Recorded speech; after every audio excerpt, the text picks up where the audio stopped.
No? Yes? Yes, very good. Very good. Very good. Hello, everyone. Hello, everybody. We're back. We made it. We came back. Angela Montgomery, yes. Chapter 3 in Order of the Phoenix. Order of the Phoenix, your favorite. Or second favorite. Second favorite. Very good book. Although Hi, Azkaban Dan. is up there. Hi, Ren. Hi, Vem. Everyone popping in. Everybody here. Oh, thank you. Yes, it was time for change, I think. Very good change. It was time. A week without power was not fun at all. No, it was terrible. But we did it. We made it through. Just like Mike said, you know. Thank you, Mike. Back up and running. Everything's good. Yes. We've had showers. I know, that was the biggest thing. The like, shower I've realized without power, I can go a lot of days without power, but it's plumbing. I need plumbing. Electricity is not the issue. No, electricity was not the issue. I just need a shower every day. The plumbing was the issue. Being able to flush the toilet. Did give us a chance to just sit down and read, though. I know. I'm No almost halfway through the Silmarillion right now. It's very exciting.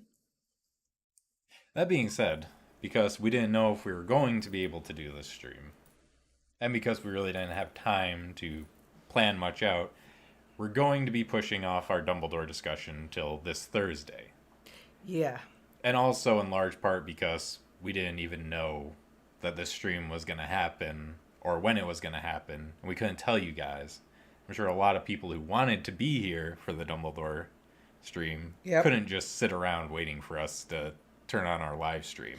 Exactly.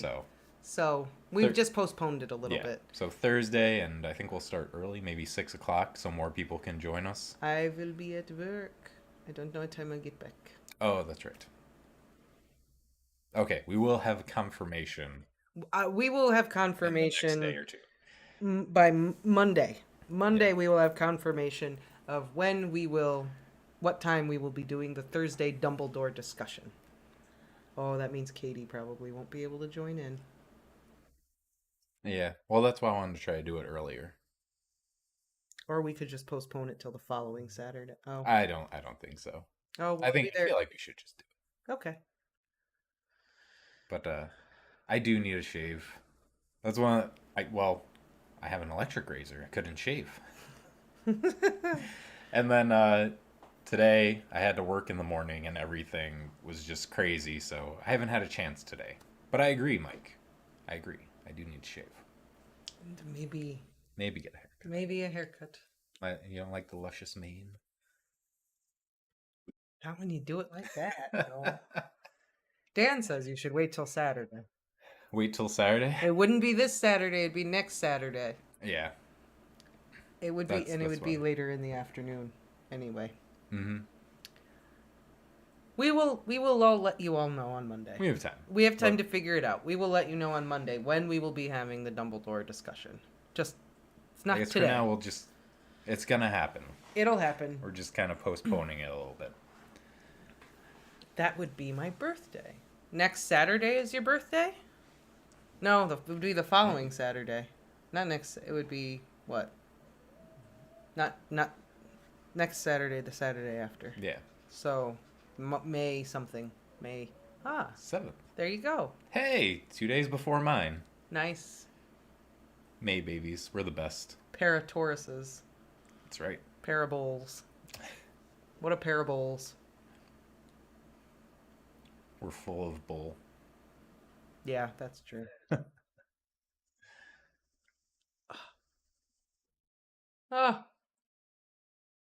That better not continue. Yes, cheers, Dan. I'm trying to think. Well, we will be able to stream that weekend, huh? Mm-hmm. Hey, perfect. All right, so birthday stream. Birthday stream. And so today we were thinking maybe go through and answer some comments because Well, we haven't been able to answer them all week. And Yeah, we need to go through the comments. We should check it out and see what people have to say. all the young dudes and just catching up with you guys because it's been a while. It is. Born, Oh, in the year of the boar. What was I? I think I'm the monkey. You're the year of the monkey. So what does it say about me? I'm stubborn and mischievous. And very smart. And very smart. Ooh. Um, Deadly combination. I was born in the year of the horse. What does that mean about you? I am smart, charming, free-spirited, and extremely attractive. All very accurate. Oh. Thank you, Charles.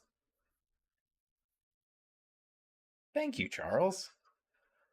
He says his last initial is D. Charles Dance. Is that you? The Charles Dance? I would be floored if it really was. I would probably die and go to heaven. I was If going it to say. really was Charles Dance, I would blush and turn bright red. Then I would die.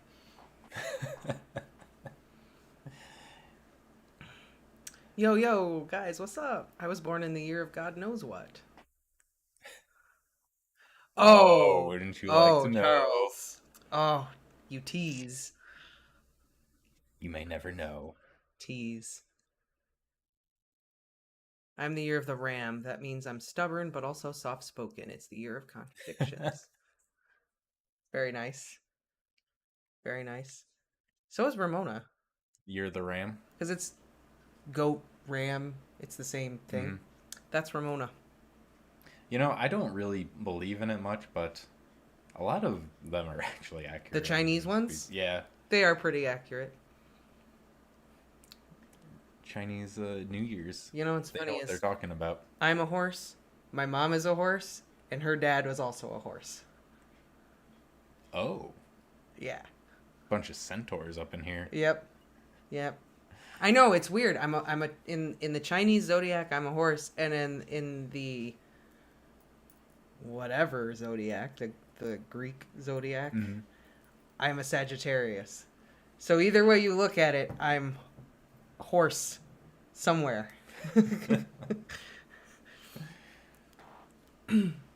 You're equine somewhere in your heritage. Yep, there's some horsing around going on. Oh, I see what you did there. Had to check. I was born in the year of the rabbit. Nice. Rabbit. Bull.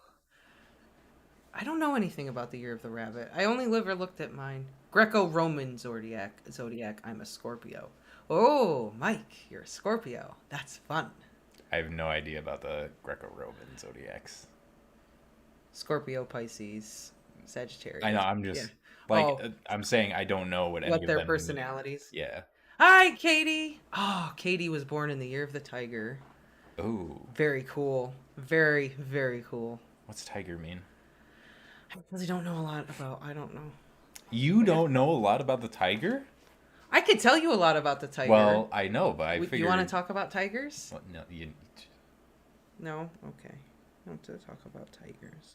I know you would love to, but we would never find out what the year of the tiger means if you just went on about tigers. Because I know how much you know about tigers.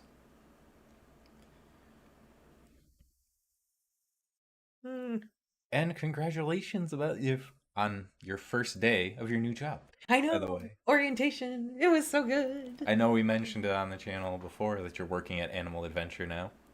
I know. It's so exciting. Let everyone know the good news. It was her first day. Well, kinda. Kind of. The tiger is known as the king of all beasts in China. It is a symbol of strength, exorcising evils, and braveness.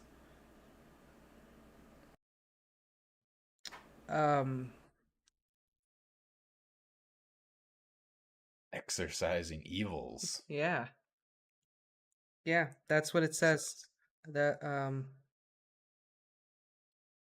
those are the big things about the tiger. Sounds a bit like Harry or even Dumbledore. This is also taking care of Voldy. This is also the year of the tiger. Oh, it is? Did you guys get to take your daughter to see the... We weren't going to take Ramona to see Fantastic Beasts. We took her to see Sonic 2. Which was great. Which was awesome. If you like the first one. If you didn't like the first one, you're probably not going to like the second. But we have to watch Fantastic Beasts yet. So, tigers are quick-witted, resourceful, versatile, and kind. Year of the Rooster. Year of the Rooster. I'll hold off on saying what I think it means. Roosters are observant, hardworking, and courageous. Sounds like Hufflepuff. Someone, Krissa said she was a rabbit. Rabbits are quiet, elegant, kind, and responsible. Monkeys are sharp, smart, and curious.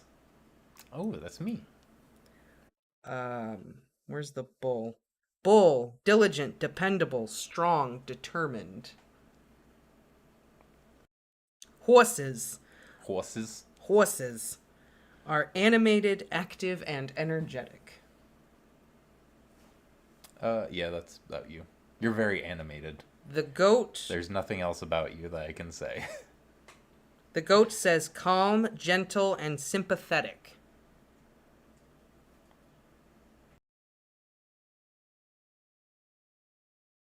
Fair enough. I don't blame you, Dan. We still have to watch the first two. We just haven't had time to sit down and watch the first two, but because we want to do reactions to them, so we haven't had time to sit down and watch them where we could also react and watch them. I suppose we could maybe watch the first one tonight. Well, later. I'm pretty sure we were talking about doing it this week, but then the whole no power thing happened. Yeah, so. we were going to do it this week. That's true. So things came up. Things definitely did come up. That did happen. Look, sometimes you just can't be sympathetic about things. It's fine, Mike. Don't feel bad. Yeah, I don't blame you. I get it. These are very general things too. So yeah. And that was just one version. I'm sure there are multiples. Yeah. Oh, sorry. Bless you. Oh my lord. Cats, man. Cats being so loud right now. Charles, we haven't thank you. We haven't seen Secrets yet. Nope. We haven't seen watched any of them yet. Yeah, we haven't watched the first two. So we want to watch the first two and do our reactions to it. And then we will watch the new one. So no spoilers, please. Well, we kind of got spoilers. Although things already have been spoiled and made me very angry. So. Oh, no, you're fine. You're fine. No biggie. Oh. So, do we want to look at some comments? Let's look at some comments. Let's see what people have been saying up in the channel. Let's read and react to some things since we haven't been able to read and react to some things. What did Katie just... Ooh. Katie just said something. Lola, what... Oh, here, I can bring it back up. Oh, no, damn spoilers. I mean, I'm probably going to hate it anyway, so... Oh, you stop that. You're going to love it. I'm telling you, you keep saying that you're going to hate it, but you're going to watch it, and you're going to love it. I already know it. The Hindu-Buddhist Zodiac? Let me look that up real quick.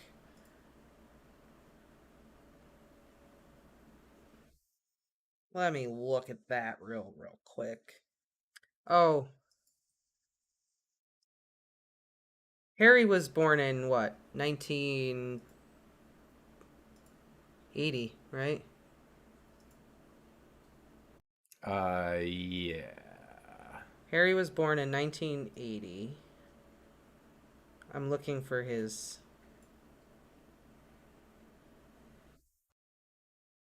for his zodiac sign. Here's Chinese one.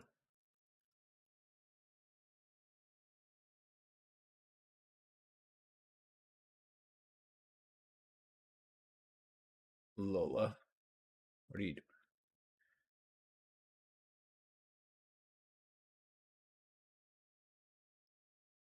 Harry is a monkey.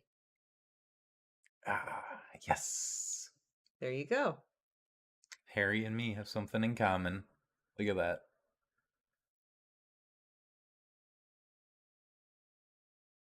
I mean, makes sense. Was Ron? I feel like Ron should have been a monkey.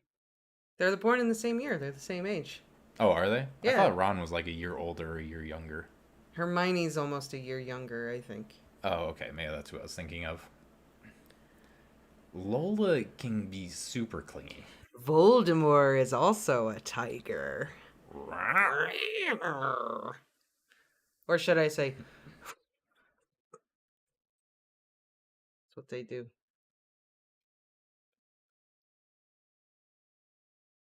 Is there a way we can read these and look at the chat at the same time? Oh, yeah, that's what I was meaning to do. Does the Zodiac run on a 12-year cycle? Lola is really clingy. Yes, Lola is really clingy. I think... let me see. Prime Pants, you are just being wild right now. 12 years. There's also elements involved in the Chinese zodiac. Elements? Yeah. What kind of elements? Long ago, the four nations lived in harmony. I know. Never mind. Wood, earth, fire, water, and metal. Those are the Chinese zodiac elements. So not only do you have your animal, but you have your element too. That's right. Hermione is older because she's born in September. So she would be the following year. So she's older. Okay. So my mistake. Hermione is different. The last number in your birth year tells you what your element is. All right. So what's 2? Water. Ooh. Okay, what does water mean? I'm a waterbender. Like Bruce Lee said, be like water. I'm looking at it. I am water. People whose element is water are sensitive and can often withdraw to take time out and understand themselves better. Water people tend to have a great imagination and are not afraid to use it. There are many philosophers and thinkers amongst these people. They have perfect communication skills and can be eloquent. They have a strong intuition and often notice details that other people are missing. These people are good at noticing the special talents of the people around them and helping to develop them. To find balance, these people need to stay alone and enjoy peace. Even though they are perfect at entertaining themselves, they should get out more often and socialize because this gives them inspiration and motivation. I'd say that's pretty accurate to me. All right, Katie is a 6. Katie is... fire. Ooh, spicy. Dan, you are also water. Oh, 2 and 3. Nice, Dan. You and Dan, you got a lot in common. Yeah. All right. Katie is a fire tiger. We're water monkeys. You guys are water monkeys. You guys are those Japanese macaques in the hot springs. Yes. That's what you guys That's are. what I want to be right now. Just chilling out in a hot spring. Okay, Katie is a fire tiger. Let's see what that says. Fire people always strive for adventure and new impressions and will never refuse to explore something new. They are highly active and energetic individuals with leadership qualities. They love to compete and win. According to the Chinese medical theory of the elements, among the 5 internal organs, the heart corresponds to the fire element. Fire types are charming and attractive. They cannot stand loneliness, preferring to surround themselves with people.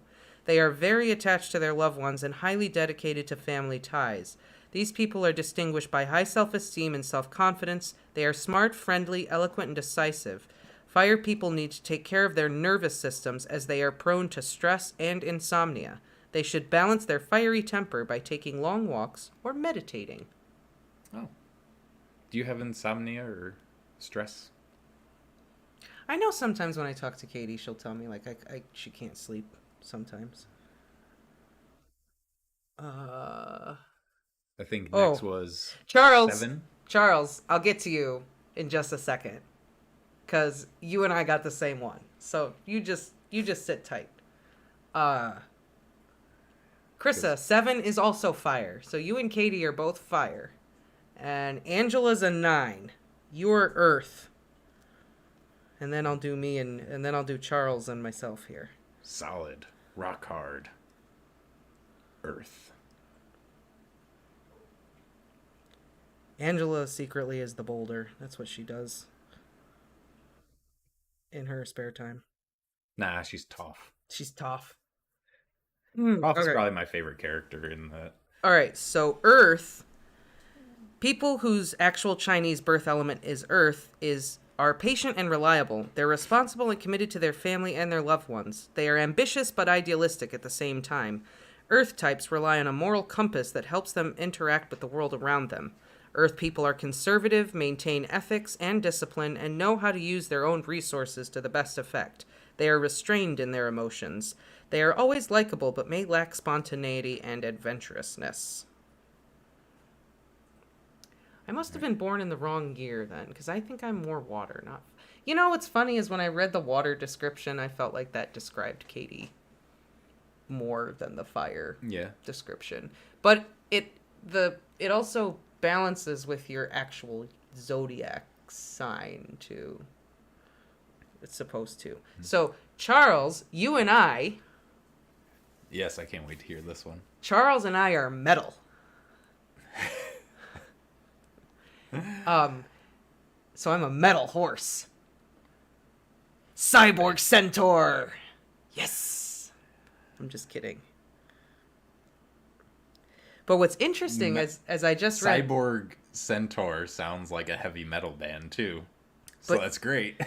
You know what's really funny though is Chris says like I'm a hot rabbit.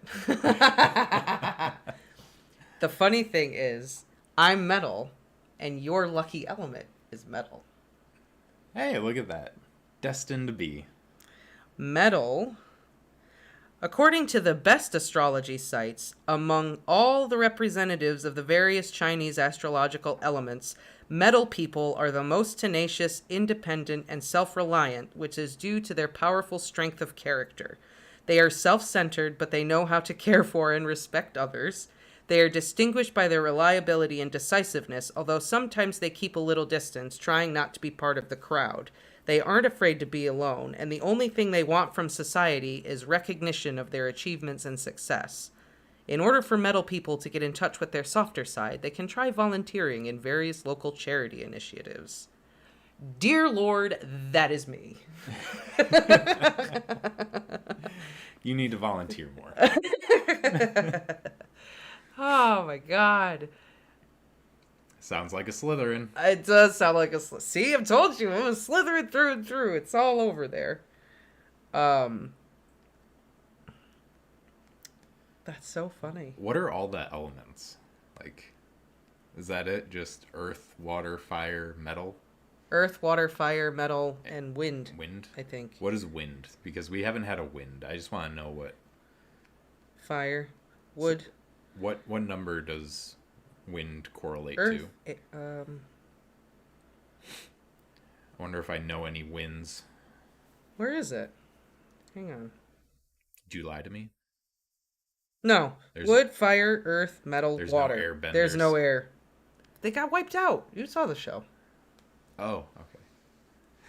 There was a genocide committed, remember? I see. No more airbenders left. Nope.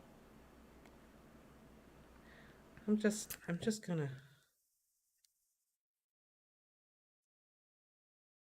There's only one airbender. Lost Well, somewhere in the world. yeah, that's it.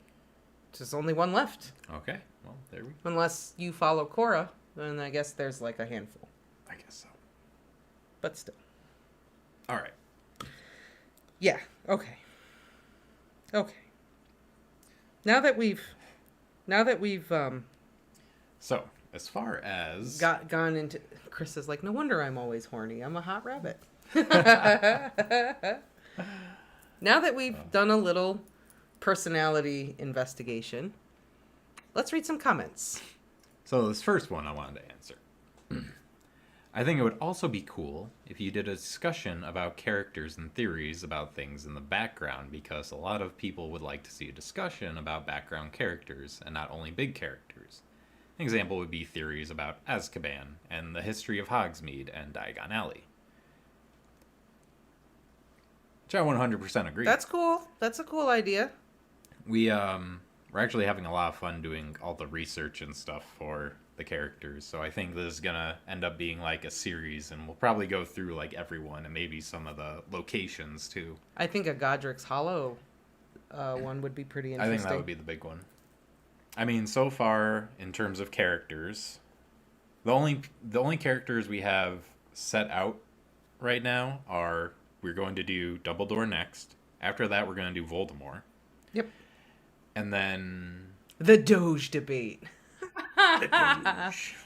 Elpheus Doge. Oh, Muriel. How could you? Who would be good after Voldemort? Maybe Bellatrix. I think Harry? Bellatrix would be very interesting. Not Harry. No. Oh, wow. We know Harry's story. Voldemort did nothing wrong. Dog breath Doge. He did his best. I'm ready for a Moody. Ooh, Mad-Eye Moody would be good. Moody would be good. Mad-Eye Moody would be definitely fun. I'm trying to think. Because I know there's a few characters that have like biographies written about them on Pottermore, because I've been kind of skimming through there to find stuff. How about our characters? How about Gilderoy Lockhart? That would be pretty good. Or I think Moody though. Or we should do before him.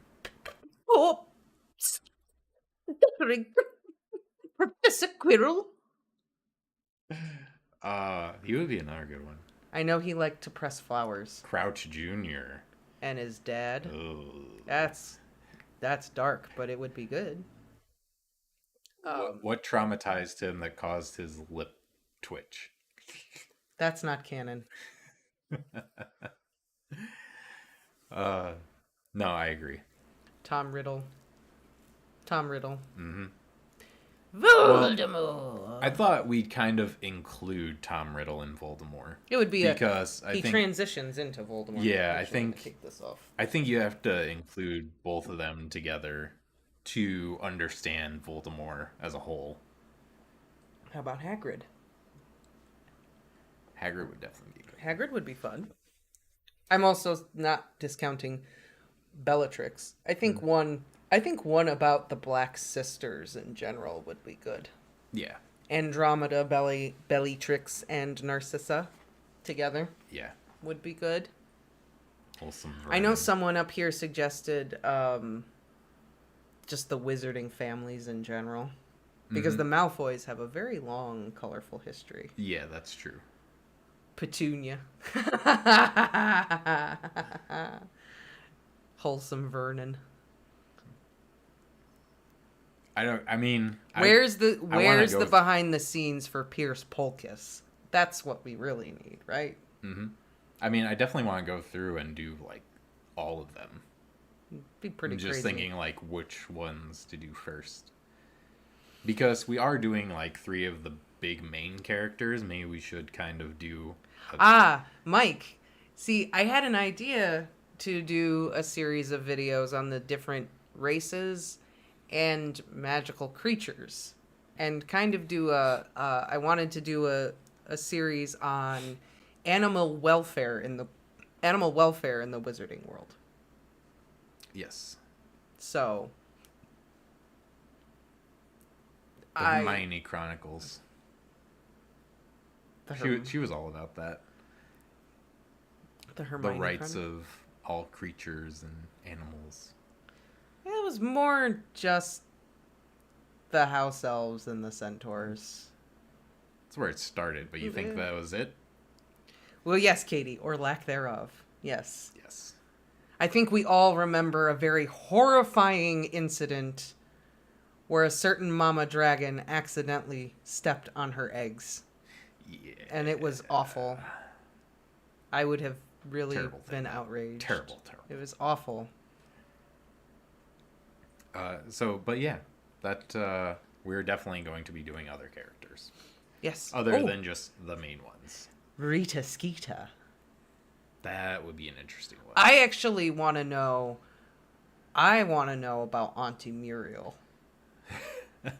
Okay, so for anyone who's interested, there is actually a biography on Aunt Muriel. I want to know on Pottermore. I've never read it. I would like to know about Auntie Muriel. I haven't read it either. She is so old. Yeah. She has seen some things. She is so old. Yeah. I was going to say no, Rita. It wasn't Aunt Muriel. It was Wait, was Aunt Muriel the one Harry blew up? No, that's Aunt Marge. Never mind. It's Aunt Marge. Wow. You have really insulted Auntie Muriel. I really did. That is so I'm sorry. It's Aunt Marge that is on Pottermore, not Auntie Muriel. Who cares about Aunt Marge?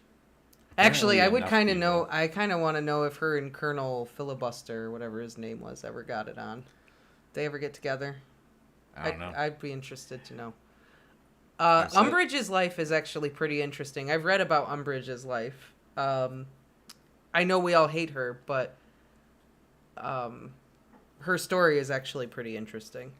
Is it? Yeah, Muriel is... Oh, Katie, that's a good thought. I'd like to think they were fake eggs.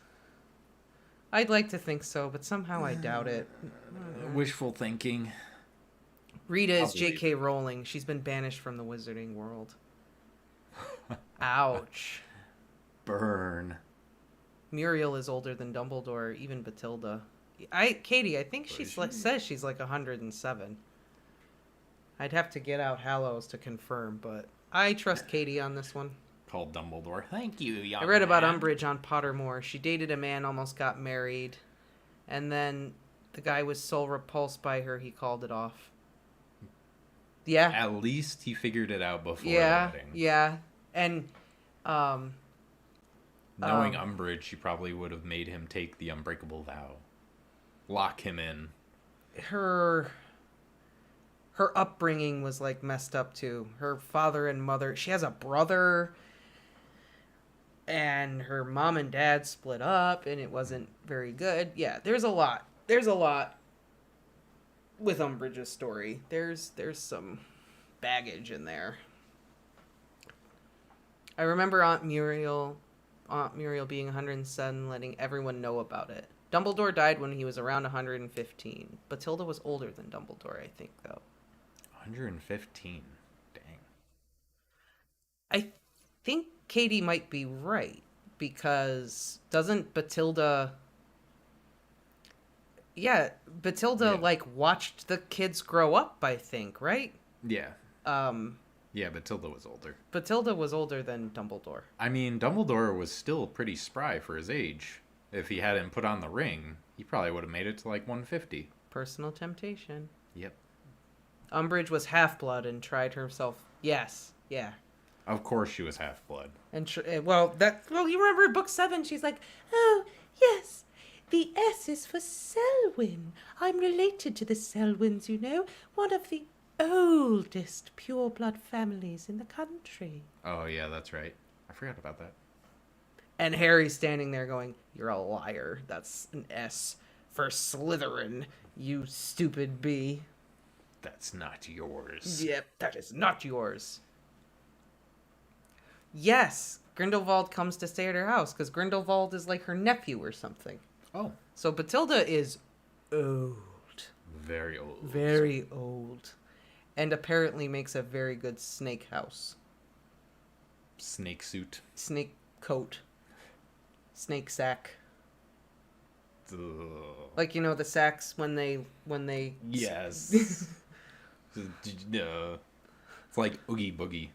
Yeah. Just instead of bugs, it's Batilda, snakes. Batilda is Oogie Boogie. Yeah. Confirmed. That's canon now. Oogie Tilda.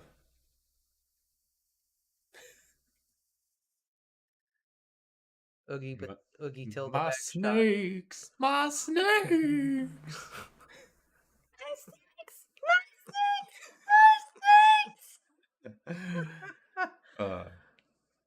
I remember your live stream when you read that chapter was called "The Snakes Out of the Bag." Yeah. Ugh. That was one of the worst. Hi, yes. Vane.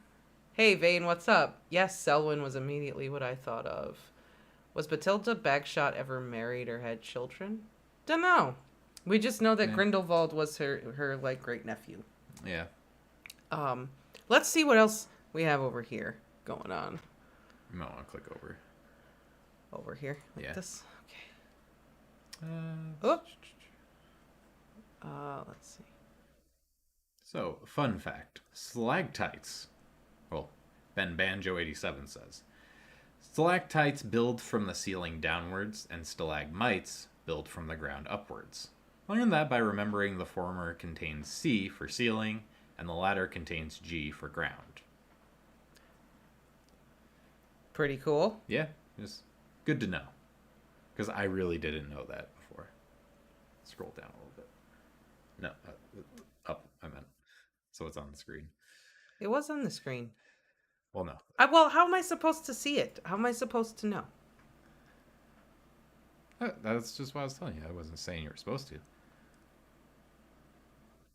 I remember because one needs to hold on tight. See? And one needs a mighty base. I see. That's fun. Is there something like that for meteorites? In meteors? Yeah. I don't know.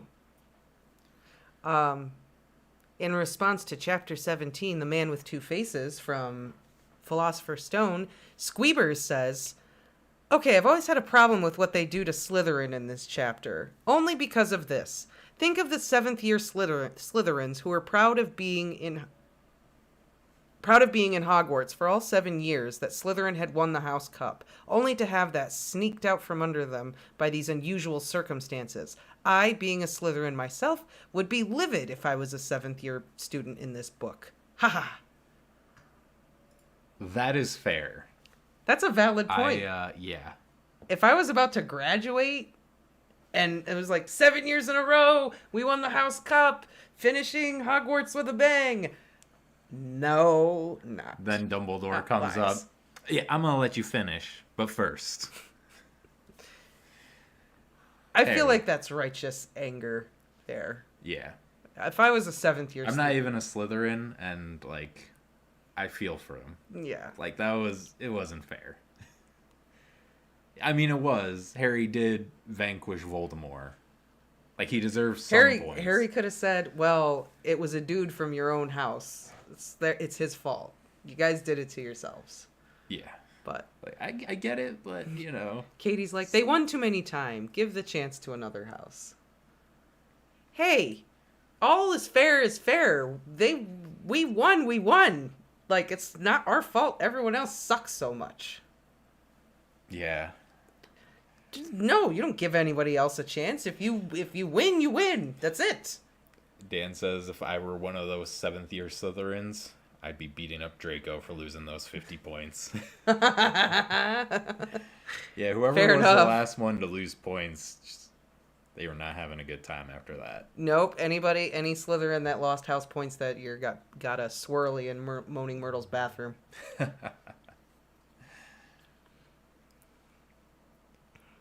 A moaning swirtle. Ew.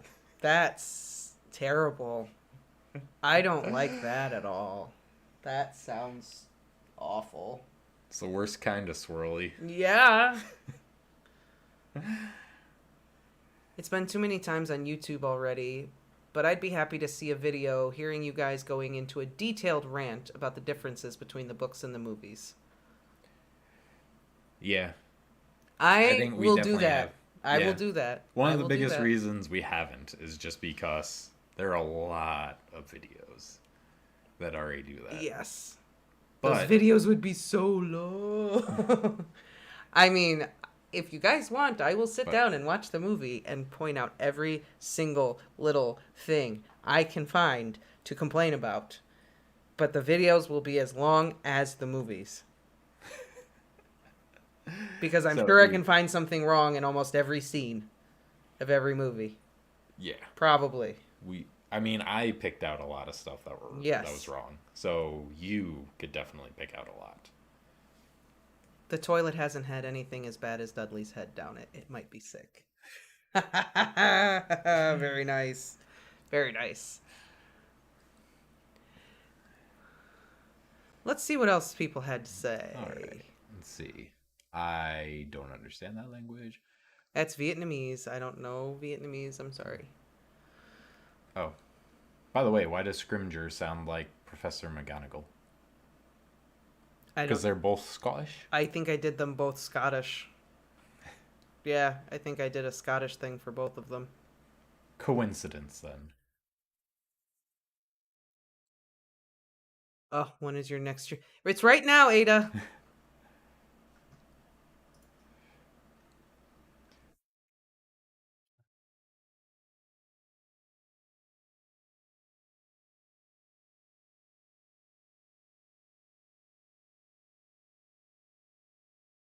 Reading along with the Jim K illustrated versions, it's hard to prepare yourself for the baby crab devil vold on page 391. Now I want to go look at 391. Turn to page 391. Do you want me to get it? Yeah, why don't you get it? It's Goblet of Fire. Yes, I'm aware that it's Goblet of Fire. Okay, I just wasn't sure if you saw. Baby Voldy means Goblet of Fire. Baby crab devil Voldy. He does look kind of like a baby crab. Oh, I think you showed it to me. I think I did. Here. Yeah. Oh, God. Yeah, it looks like one of the Cybermen from... You want to put it up to the camera? Oh. Sure. Anyone who doesn't have the Jim K edition is probably like, what? What's so bad about it? See, I think this illustration of Voldemort just coming out of the cauldron is pretty creepy. All right, so this is baby crab Voldy. He is... There. That's pretty good. That is not how I pictured him at all.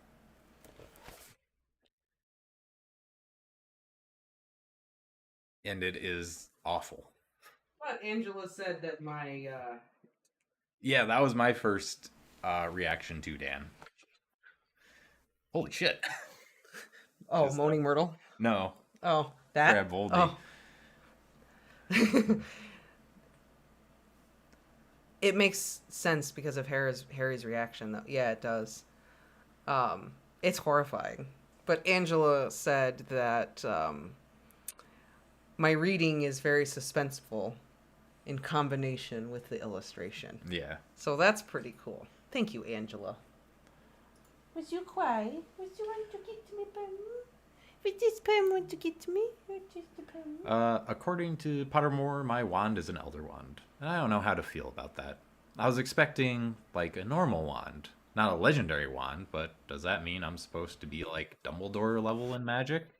Yes, it does. Congratulations. I think it just means her wand is made of elder. It doesn't mean she has the elder wand. Oh, no, it means you are the master of death. Be proud. Well, alrighty then. You're the expert, I suppose. I guess so. I don't know. But no, yeah. Who else has an Elder Wand? Someone else has an Elder Wand, don't they? Yeah, I think so. Doesn't necessarily mean it's the Elder Wand. Yeah, I think it's just a wand made of elder. Although, what does Ron say Wand of Elder never prosper or something like that. There's like sayings about Elder Wands. Yeah. Wand of Elder never prosper. Elder Wands aren't lucky or something. There are many wands made of Elder, according to Ron. Yeah, Wand of Elder never prosper. Mine's Hazel. A moth walks into a dentist's office. The moth says, "Hey doc, my life is going to hell. My wife is leaving me. My kids hate me. I'm going to get fired from my job. Everything is meaningless." The dentist says, "Dang, moth, that sucks, but why are you here?" The moth says, "'Cause the light was on."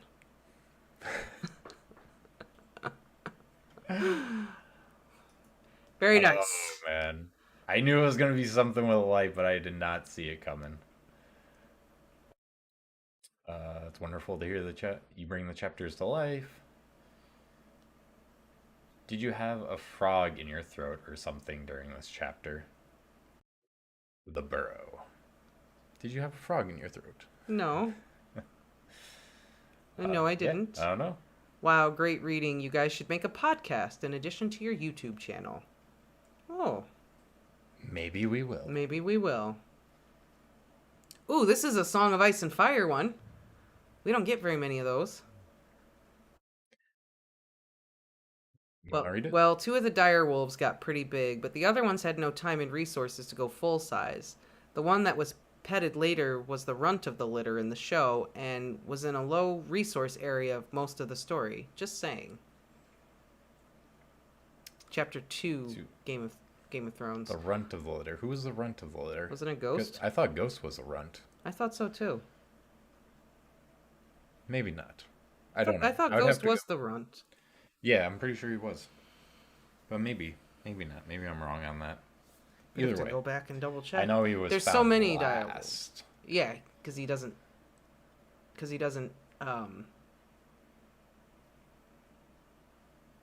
Bark or anything. That's a great Norm Macdonald bit. Wands of Elder never prosper. Norm was fantastic. That moth joke actually comes from Merry Wives of Windsor from Shakespeare, I think. Yes, Ghost is the runt. The bastard gets the runt. That's right. I thought so. Ghost is the runt. So I guess I just have to read that chapter again. I'm not 100% sure what I'm talking about. Let's see. This one's about Rowling. Rowling has sensational storytelling talent. I love the Harry Potter story. And what is an additional special trait of it is that in it, everything means something else. It in fact tells a long historical story in symbolic form. Sorry. I won't tell what that history of the past 2,000 years is. Find out if you can, but for it, you need to have a background knowledge of a special part of history. I stumbled on some history books in the public library, and suddenly the coin dropped in my mind. Symbolic fictional story is excellent. No wonder it is so popular. Well, there is some symbolism with the names also in it. Dumbledore, Voldemort, Dudley, Deadly, Dursley, and Dirtsley are part of the game. All in all, Rowling is a fantastic master teller. Do you have any idea what part of history it is symbolizing? No. No? I'd have to think about it. No. I got nothing right now. I would have to think about that. That is making me think, though. I do want to look into that, so good comment. Yeah. I think we should definitely read this next one from Melanie. All right. While listening, it seems to me that you all have different British accents. Near perfected. Were you in theater or acting to get your chops? No, Charles. This is just all me on the fly. I mean, when I was a kid, I used to play Harry Potter, and I would do the accents when I played, and that was really about it. And just watching movies. That's all I got. I have no professional training, practice, nothing. And you almost didn't read it in a British accent. I almost didn't do it, yep. It was just we were sitting down to do it, and you did like a British accent. And I said, "Oh, you should just do it all in a British accent." But then we get Scottish with it sometimes. Well, you have to. Or Irish for the couple of scenes that Seamus Finnegan is in. That's true. I think I did kind of like a northern kind of thing for Oliver Wood, not quite Scottish. I don't remember now. I don't know. I can barely do the accents, so dialects are far out of my reach, my scope. Can I read that again in Irish? I could read anything you like in Irish if you really want. I could do this all day. Irish is an easy accent. It's a fun one. Cho and the Patils don't get much of an accent, which is okay. It's more about... I think Cho was supposed to be Scottish, right? I think I might have. I don't remember. When I go to reread these for just audiobook content, I'll have to go back and listen and make sure I get everything back the way it was. But thank you, Charles. I try the best I can. I know it's not really perfect without any professional training or guidance, but I do try. You probably could do it professionally if you took a few classes. If I did, I mean, if I took a few classes, I'd probably be bazinga. Yeah. But stuff to think about. Yeah. Stuff to think about. And speaking of voices, Anais Burin Porta says, "I love your Voldemort voice." I love my Voldemort voice too. It's so much fun. Nagini. It's pretty great. Wormtail. It's like kind of a deeper Gollum voice almost. Almost. When you I do actually that voice, but like a higher pitch. When I actually read Voldemort, it's a lot more serious than that, you know. I when we're messing around on the channel, I definitely ham it up a little bit more. Well, you gotta. There are over 315 different versions. Yeah, there's a lot of them. I've watched shows where a person speaks and then the other person will instantaneously like know where they're from. Oh, like when I watch shows and stuff where people are speaking British, like I can definitely differentiate between a few different accents, but 315. Some of them sound similar to me too. Yeah, I was gonna say I could probably do like 4 or 5. I think be like, that person sounds different. They're from somewhere else. Couldn't tell you where. I don't know enough to say where, but I think I've got a pretty solid ear for it as far as being able to tell the difference. But I could not tell you where they're from based on what it is. I just know it's different. That being said, I don't know how many different accents there are in the United States, but there are a lot. There are a lot of different accents in the United States. I mean, I can always tell when someone's from, like, Georgia. Versus North Carolina versus Louisiana. Even in Louisiana, depends on where in Louisiana you're from. And you have, like, the Midwestern accent. California has a very distinct accent. Seattle and Washington and Oregon have their thing. And then you've got North Dakota. Minnesota, Wisconsin, that area. Yeah, Boston. Yep. New York. New England, New York. Georgia has a very distinct thing. Georgia is like very specific. There's one thing I've learned, and I've told you before. I can't remember if I said it on the channel. But one way to know when someone's from New York is if they use the term, "What are you gonna do?" What are you gonna do? What are you gonna do? When they, like, something bad happens, they're just like, what are you gonna do? That's a New York thing? I really don't hear it anytime I speak to anyone from out of state.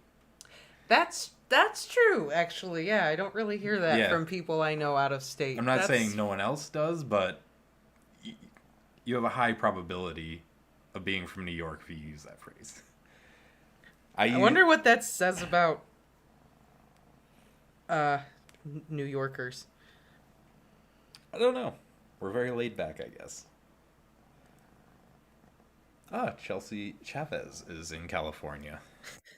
So I googled how many American accents are there, and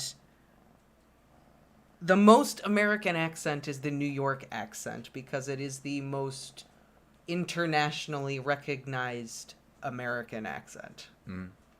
That's just funny. What is the ugliest accent? I mean, Officially, Pittsburgh has the ugliest accent in America. I don't know what people from Pittsburgh sound like. I do know, like, New York City has, like, probably 4 or 5 different accents. Because when you meet someone from, like, the city, they can tell you if someone's from, like, Queens or the Bronx or Brooklyn. There's a slight difference to everybody. Yeah. Yeah. So this says there are roughly 30 different dialects in the United States. Okay. So nowhere near the 315. But you know what, though? I bet there are 30 different dialects, but I bet if you go to, like, Louisiana and they have, like, one dialect, but I bet if you travel to different places, there are nuanced differences between them.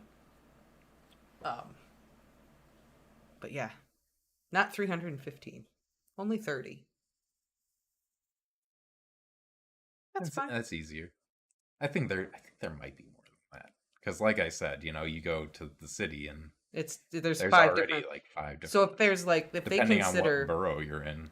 So if they consider New York City to be a dialect, then you have the subdialect of Brooklyn, Bronx, Manhattan, Queens, and then you probably have, I think I forgot a borough. I'm sorry, but then you probably have Long Island, Staten Island, and then you've got the Hudson Valley, and yeah. There's a lot. Yeah. Whatever. Yonkers too. Don't forget about Yonkers. But anyway. Yeah, I'm all right, am ya? Oh man, where's that? Oh wow, look at this. Look at this one. You got this one. All right, you ready? Here's a whopper. Melanie Lee. I love her comments, by the way. Melanie Lee. They're always well thought out and very in depth. Melanie Lee, I love how you think about Harry Potter. You are one of my favorite commenters. And I want to discuss your comment about the Snape debate at some point. That's why I haven't responded to it, Melanie. I'm holding that because I really liked it. Maybe something we can bring up before we talk about Dumbledore. Yes. This says, I've wondered myself if, quote, present Voldemort gained a body at this point and Diary Tom had formed himself. Would there be 2 Voldemorts? Would they join together, and how? Or would one try to best take over or destroy the other? This is in response to Chapter 17, The Heir of Slytherin, by the way. Biggs is right that present Voldy didn't join Diary Tom in the diary for the reasons he gave. Diary Tom learned about current circumstances from Ginny and perhaps from overhearing people talk. I wonder if Diary Tom was dormant when he wasn't being engaged by someone writing in the diary, or if he just overheard things for decades. I imagine that during Chamber of Secrets, present Voldy is floating around somewhere, unaware of the goings-on at Hogwarts. However, if Diary Tom has succeeded in stealing Ginny Weasley's life and becoming solid and movable, and present Voldy had found out, he would have gone to Solid Tom, entered him, and rejoined him. I think Solid Tom would welcome him because he'd be more powerful. However, would Solid Tom be fully human with a human body, or just a memory spirit soul in human form without a true physical fleshy body? Now, if present Voldy gained a human body and met Solid Tom sans true flesh, then present Voldy could absorb Solid Tom or use Solid Tom as a partner. However, what if they both gained fleshy human bodies and met? Would they form a partnership as they are? Would they use dark magic to join into one? Or would they fight until one disembodied the other? And would the losing disembodied spirit join the one in flesh and unite? Or would the loser fly away in a fit of spite? I love how that last part all, like, rhymed. That was great. But, yeah, that was... I think I mentioned something about this, like, would it happen? Well, that's. I think she's responding to you asking all these questions when that happened. She definitely went a lot more in depth than I did. Well, And she's read the books. You hadn't read the books at That's this true. point. You didn't know what a Horcrux was. I think that would be a great discussion for a video. But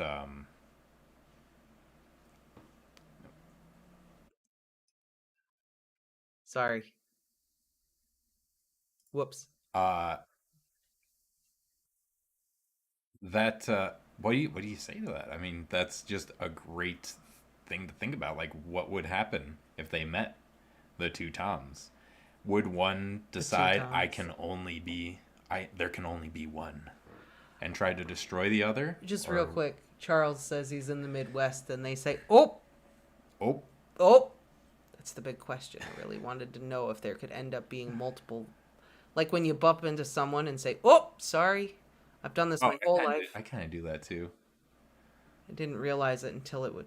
That would be the Black Country, West Midlands. Oh, I say that sometimes.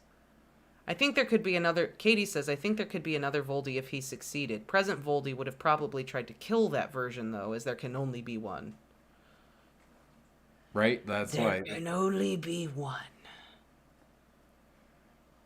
That's why I mean, I think that's probably what would happen. That's a good discussion. Or for a would video, they- though. I think we would have to do some Or would research. they, Fusion. Fusion!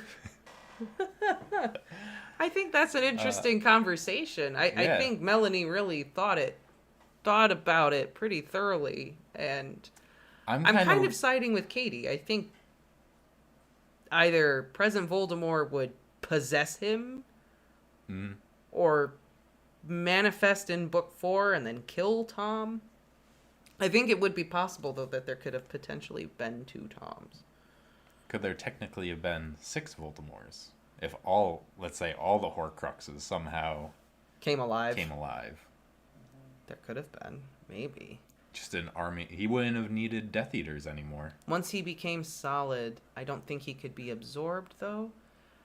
Well, if he's solid... Well, I think that's what Melanie was saying, too, was he actually solid? Like, did he have a flesh body? Yeah, or was he just projecting himself in human form and having this flesh body, but really wasn't? It's a good question. And if he doesn't have a flesh body, but he's solid, but he doesn't have a flesh body, would present Voldemort be able to possess him? Yes. Or would they be able to, like, fuse, I guess, to combine their powers? It's like instinctual reaction without any thought. I've tried not to say it, and it just happens. But then we have to argue the fact that he is a Horcrux, and he's a part of his soul that's been split apart, and we know that the only way to mend your soul is to feel remorse. So would it be impossible for them to, like, fuse together if Voldemort didn't feel remorse? Also, when Voldemort gets his body back, we know how he got it back. Mm-hmm. May she rest in peace, Bertha Jorkins. So, Flesh Tom, I don't think Tom Riddle would have a body. Like, even though if he becomes solid, I don't think it would be like a flesh and bone body. I think it would be a kind of similar to what Voldemort is when he possesses Quirrell. Yeah, kind of like that apparitional. Like more solid than that, but I don't think. Oh, yeah. But I think it would be kind of the same in between corporeal. He would be solid, but it wouldn't be like flesh. Yeah, like I don't think he'd be human body, because I think that ritual that he goes through is what you need to have a human body. Mm-hmm. More than a ghost, less than a body. Yeah, I think even if he became solid, he'd still be in that weird in-between state that I think there's not a whole lot of explanation about, because there's just... no one does that magic. That kind of magic is so rare that I don't think there's Do you know what I Yeah. mean? No, people don't just make Horcruxes, let alone make 7 of them. Yeah. Like Dan says, he was hazy when he came out of the Yeah. book, so he wasn't quite there. But I guess the He thing is, solidifies more and more, though, as he's yeah, sucking out Ginny's life. that's But why he's sucking out Ginny's life force. if he succeeded with, finishing off Ginny, would he then have had a body, I guess? But like I said, I don't think it would have been possible for them to fuse just because of what we know about Horcruxes. I would agree with that part. I don't think their essences could have fused together.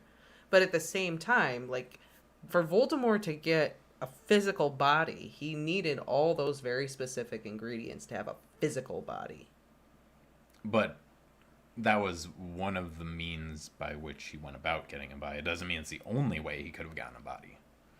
I think... I mean, Katie, tell me if you think I'm wrong. I think in order to attach your soul to a flesh body, I think you need flesh ingredients in whatever you're doing. But he had Ginny. But he wasn't using her body, he was using her soul. Well, yeah, but I'm saying that if he had finished Ginny off, it might have been different. Yeah, but I still don't think he would have a physical flesh body. Maybe not human, no. Because I think he would still be some kind of... Yeah, because before thing. the ritual, he still technically had a flesh body. He basically just aged him. But he with the had a ritual. flesh body because Nagini. and Bertha Jorkins, they got her pregnant. I'm pretty sure that's what happened. Pretty sure. Well, we have no confirmation, but... Spirit is gas. He was able to pick up Harry's wand, but he's only half a soul. Mm-hmm. Yeah. That's what I mean. I think he could have a body. I just don't think he'd have a complete. human flesh body. No. Is what I'm saying. But did he have a human flesh body after the ritual, too? Like, I know he had, like, a body, but was it complete? Or was it still kind of like that solid body?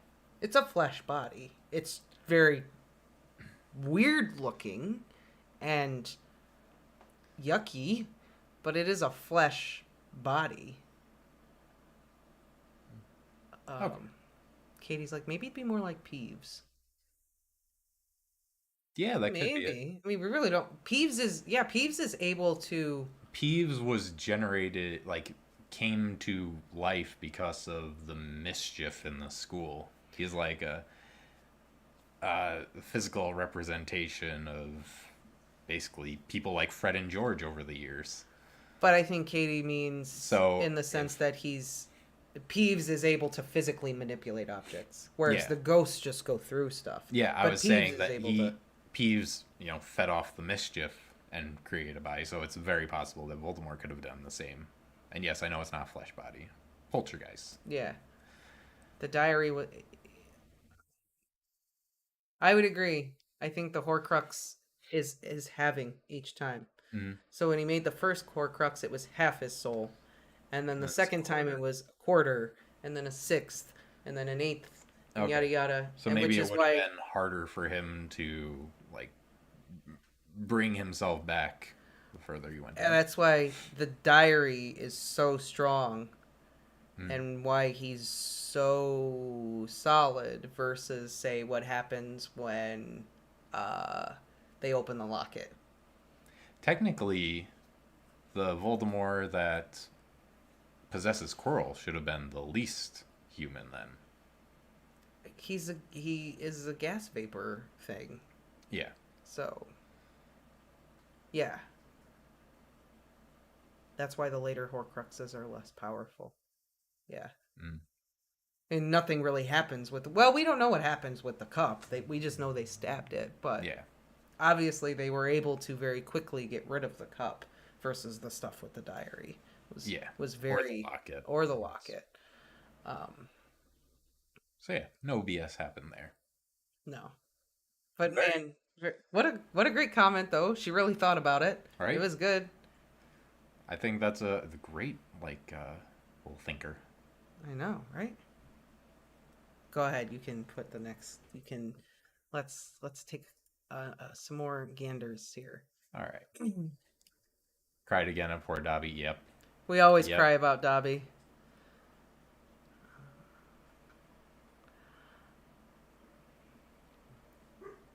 Totally think Dumbledore is nice. I think Dumbledore's nice too. I think he's a good guy. What do you think? What are you arguing for with the Dumbledore discussion? I think Dumbledore's a good guy. Okay. I'm gonna have to come up with some counterpoints so Oh, we can have a discussion. I've got counterpoints. We'll have to go through how we could see that he was Not the how good people guy? might see that he was bad too. With Snape, it was great because we had me, you, and Noelle, and we all had different views on it. We're gonna have to think about it both lights. I wonder why Sirius didn't mention the two-way mirror he gave to Harry. If he'd reminded Harry to unwrap the mirror, that would have avoided a lot at the end of the novel. Ah, but Ben Banjo 87, we would not have had the end of the novel, would we? The whole point of the mirror is to be that thing that Harry pulls out afterwards, to be that regret of why didn't I, if I'd have only just... is this not the Dumbledore debate? No, Katie. No. We postponed it because we didn't have power and we're unable to, like, read people's poll answers, look at anything, figure anything out. So And then today we weren't even sure when we were going to stream or if we were going to stream, and we didn't want to... Yeah, because I had orientation. I yeah. didn't know what time I was going to be done, so we didn't know when we were going to stream or how long we were going to be able to do it for. So that everyone can be here who wants to be here for that, we're just going to postpone it. Yeah, we're going to reschedule, and we'll put it in the Discord and on the channel and let you guys know when we're actually going to do the Dumbledore debate. I think according to Ghostbusters, Diary Tom was a Class 4 entity, like the painting of Vigo. Charles is onto something. Mm-hmm. He might be right. There is no riddle. There is only zoo. Zool. Zool. That's what I said. I just kind of like... Trailed off a little bit. Zoo. For the greater good, Albus was a rotten egg. But as far as Ben's comment goes, plot. That's the reason. I think it's also meant to be like everybody has a moment in their life or when they lose someone, if they lose someone, where they go back through and they think, oh, if I'd have done this or I could have done this. Oh, it's been here this whole time and I never thought about it. It's that regret thing. It's a very universal human emotion to feel. And it's definitely plot. Yeah. And I think probably Sirius didn't think about it. Just like Harry didn't think about it. At the time. Yeah. Although, you think Sirius would have. I don't really have an excuse for Sirius. Maybe Sirius didn't think about it because he gave it to Harry and said, it's a two-way mirror, we can talk to each other. And then Harry literally never uses it. That's true. So maybe Sirius thought... Oh, Harry doesn't want to talk to me. Yeah! He was all depressed. I think maybe. Sirius could have actually thought, like, oh, I guess he just doesn't feel like he needs me or needs to talk to me or anything. I think that's exactly what Sirius thought. So maybe he just didn't bring it up because he was like, well, he never used it, so... I'm just going to keep feeding Buckbeak rats in my cold bedroom. Yeah. Yeah, okay, that's a good point. Katie said she didn't have a chance to write about Dumbledore in the comments. You'll have time. You'll have time. We'll post it and you'll have time to talk about Dumbledore. Harry didn't want to use it because he didn't want Sirius to come to the country. Well, Sirius was already at number 12 at the time, though, when he gives it to him. So he's already in the country. So yeah, I guess I think it was just a Harry didn't think about it, and I like your reasoning for why Sirius didn't. I think, yeah, Katie agrees. Harry just didn't think about it. He Yeah. just forgot about it. And Sirius very well could have been like, well, he's not using it. He obviously doesn't want to use it. So what's the point? Exactly. Um, It's interesting how Ginny is a bit more moody and sassy than usual in this chapter. an excess of phlegm. Oh, I think it's, yeah, an excess Yeah. of phlegm. Ben Banjo. It's because she's so annoyed with Fleur. She can't take it. She's so annoyed. Um, but it's fun to see that side of Ginny because she really just blossoms. You just get more and more of Ginny as the books go forward, and then by the time 6 rolls around, you get her fully as a character, and she's great. Yeah.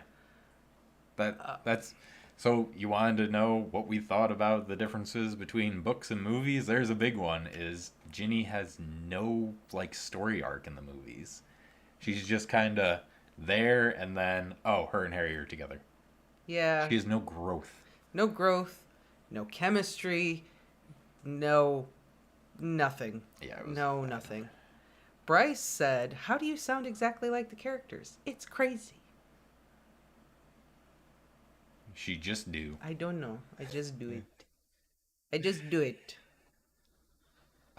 Earlier in the book, it said that the Gauns had a vein of instability due to inbreeding, so Voldemort had the genetic makeup to deal with before adding growing up in an orphanage. Yes. Yeah, absolutely. Voldemort had a lot of things going against him. He did. He definitely did. 100%. That's something we can bring up in the whole Voldemort debate. Yep. Because I don't think we can debate whether he was good or bad.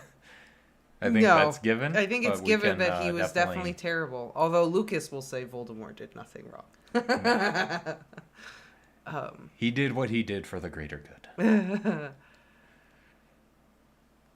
Also, the actors had no chemistry together whatsoever. It was painful Yeah. to watch.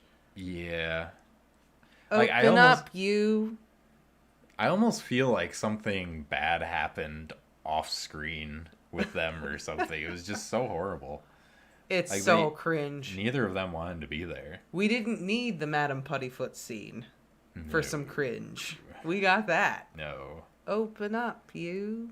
But at least the Madame Puttyfoots was supposed to be cringy. Yeah, would have Madame Puttyfoots would have actually been funny. But alas. I love that the chapter, the 4 champions. Literally, Brandy just says calmly. Oh, here's because you were talking about the animal abuse. Brandy Weeks says, you bring up how you don't think they really care about animal abuse too much. I recently just got my boyfriend to start watching the movies all the way through with me. That was one of the first complaints he had. They don't seem to care about the animals' well-being too much, do they? Made me laugh a little bit. They definitely have all animals are equal, but some are more equal than others. Yeah. Because you've got magical beasts up here, and then animals. Like, animals are way down here. Oh, yeah. Because you got magical beasts, and they still abuse the magical beasts. Mm. But then you got the animals, where they're just turning them into objects, and... Or objects into animals. Or objects into animals. Now, do those animals that were once objects now have sentience? Oh, God. Is it like We've had this discussion. We're not doing this again. Have You have we? asked me this. Yes, we have talked about this. Is it like No. We're not doing this. like the whale Oh, my God. in Hitchhiker's Guide? Like Yes, they I change the agree. cup into the rat? Does he just have sentience, just come into life? Oh. What is this?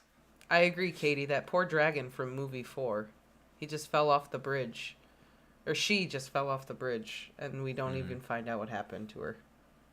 And let's just talk about the poor dragon that was locked up in Gringotts for God knows how long. Right. They locked the dragons up in Gringotts. No sun. No nothing. The clankers. So they've conditioned them with physical abuse. Mm-hmm. Ludo Bagman was the tastiest treat they've gotten in ages. The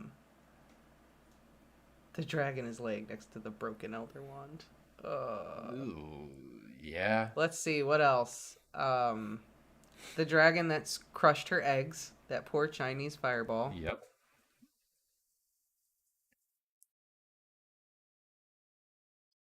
Anything in an apothecary. Mm-hmm. Ingredients. Yeah. What happens at a unicorn farm? They have unicorn horns for sale. Do they grow back?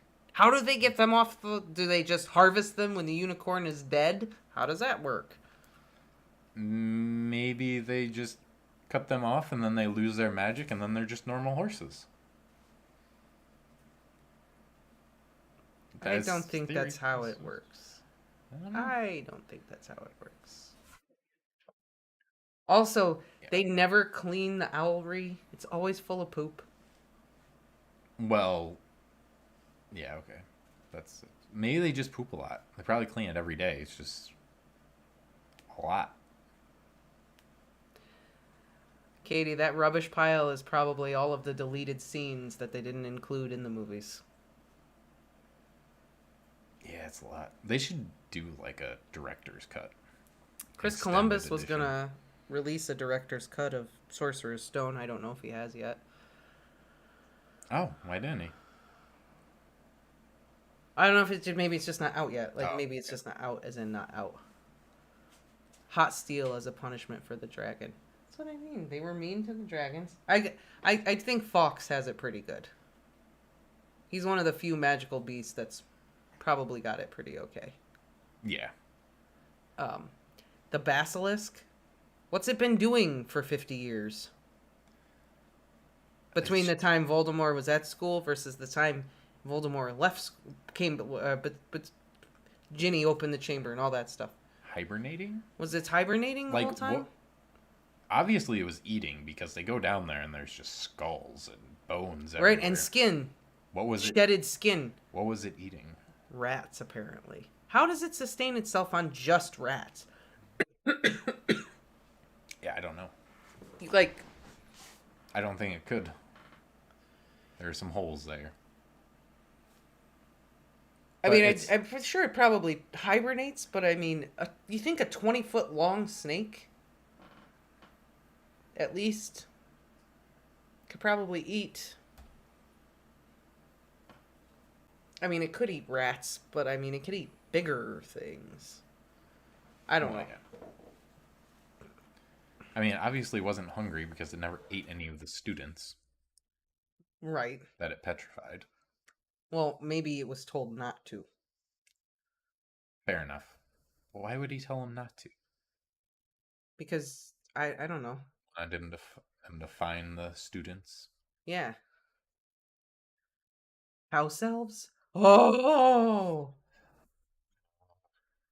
Maybe. I think Katie might be onto something. That might... Maybe. They clean everything. They get too old and then... They get too old. They get too old and then they get janitorial duties in the Myrtle's bathroom. And never come back. I mean, no one else knows about the basilisk, though. Yeah, that's true. But maybe that's what happens. Maybe random house elves are assigned to Myrtle's bathroom, and then just gone. And no one cares about house elves, so no one's gonna wonder.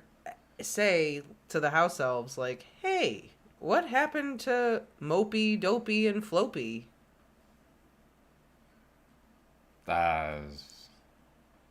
They found a sock and left in the bathroom. Must have found a sock, yeah. Like, no one's gonna notice a couple missing here or there.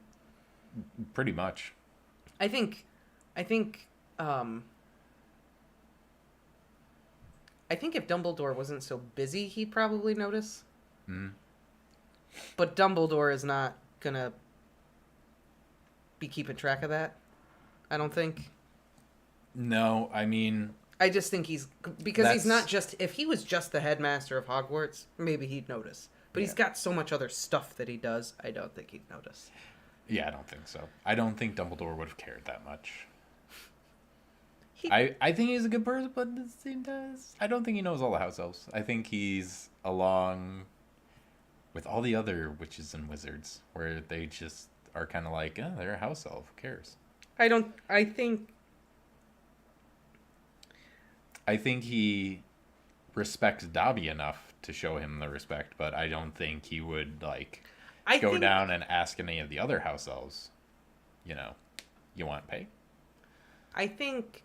But that also could be him respecting their wishes, because obviously Dobby is the outlier, and most house elves don't want that. I think Dumbledore is receptive to what can he actually do. I think he knows that the public would not be receptive to freeing the house elves, but he can provide them the best possible life that they can have. And I think that's as far as he's willing to go. Katie says he would feed a house elf or two to the basilisk if it was for the greater good. He would. Save the rest of the students. He would definitely do that. Absolutely. Yeah. Yes, he would. We did have a couple questions up here. How did Fawkes show up magically in the Chamber of Secrets? Was he just attuned to Dumbledore's name, which was spoken by Harry? So, I forget who told us to go watch the video, but there's actually a Carlin's Brother video about this that I thought was pretty interesting. I don't know whether I believe it, but basically the idea of it is that Fawkes is Dumbledore's Horcrux. Don't buy it. I know. The whole idea is that when him and Aberforth were fighting, his sister died, and because they didn't know who did it, Dumbledore could never tell himself that he didn't kill her, and just the knowledge that he could have killed her split his soul. And then that soul was put into Fawkes. So if you want to know the full reasoning, you can check out the video. It's very interesting. I don't know if I believe it or not, but it is very interesting, and they do cover a lot of the bases. But in that, they say that Fawkes knows because Dumbledore says help will always be given to students at Hogwarts who need it. And because part of Dumbledore's soul is in Fawkes, when Harry needs help and wants Dumbledore, that part of Dumbledore shows up in Fawkes to help him.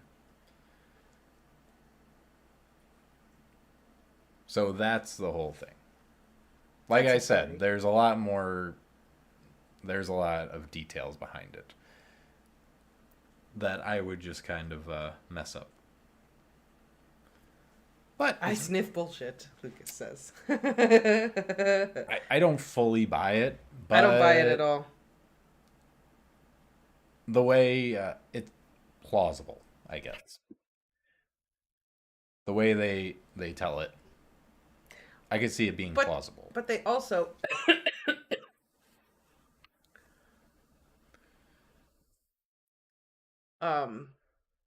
But they also said that could part of the Horcrux be inside of Voldemort and Harry's wands? Because Fawkes's feather is inside their wands. Yeah, that's not how it works.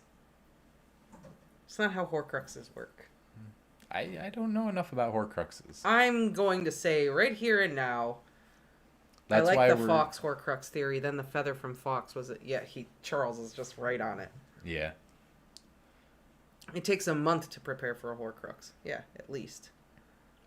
Again, I don't know. I don't know the whole process. I think you have to prepare to make the Horcrux before splitting your soul to be able to make the Horcrux. Okay. I think you have to actually prep to make the Horcrux first. Okay. That's what I think. And Yeah, Katie says that Dumbledore probably told Fawkes to keep an eye on Harry while he was gone, and he was That's true. probably just chilling. I think that's the most likely answer. Is Dumbledore probably said, "Fawkes, I gotta go. Keep an eye out for Harry if he needs you." I think the other thing is that Dumbledore's soul would have mended should he feel remorse for what he did. And Which he most definitely felt remorse for what he did. That's the other big hole in the Horcrux idea. Yeah. Is that Dumbledore feels remorse. Before we even get to the day he dies, he feels remorse. Before we even get into the whole idea of how a Horcrux is actually made, there's that to kind of block it. That's true. Maybe Grindelwald was preparing it? No, I don't think so. Because Grindelwald didn't even make Horcruxes. No, but maybe he prepared to make it. I don't think Grindelwald was that. I don't think Grindelwald would be interested in making Horcruxes. I don't know enough about Grindelwald to argue against it, so I will agree with you. I don't think Grindelwald's evil was targeted in the direction that Voldemort's was. I don't think Grindelwald would have been interested in making Horcruxes. Yeah, I think they had a similar goal, but Voldemort was much more extreme. You know? Well, Grindelwald had a prison camp thing. What? Nurmengard. Yeah. Nurmengard? The planning ahead can't quite be because of Harry becoming the Horcrux. Old man Luke Skywalker, hello, what's up? Sorry, I know you said what's up. Oh, I have a clue. I have a clue of what's going on. Listen, have you guys ever wondered why Voldemort killed Snape using Nagini instead of Avada Kedavra, or did you figure it out?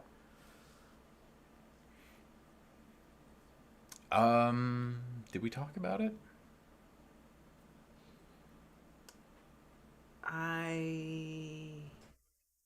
Maybe it was just a diss to Snape. You're not worth my time. I'll let Nagini finish you off.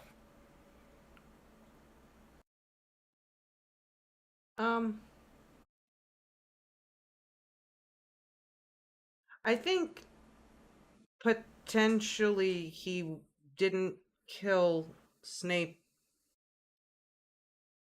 with Avada Kedavra because he, at this point, believes Snape is the true master of the Elder Wand.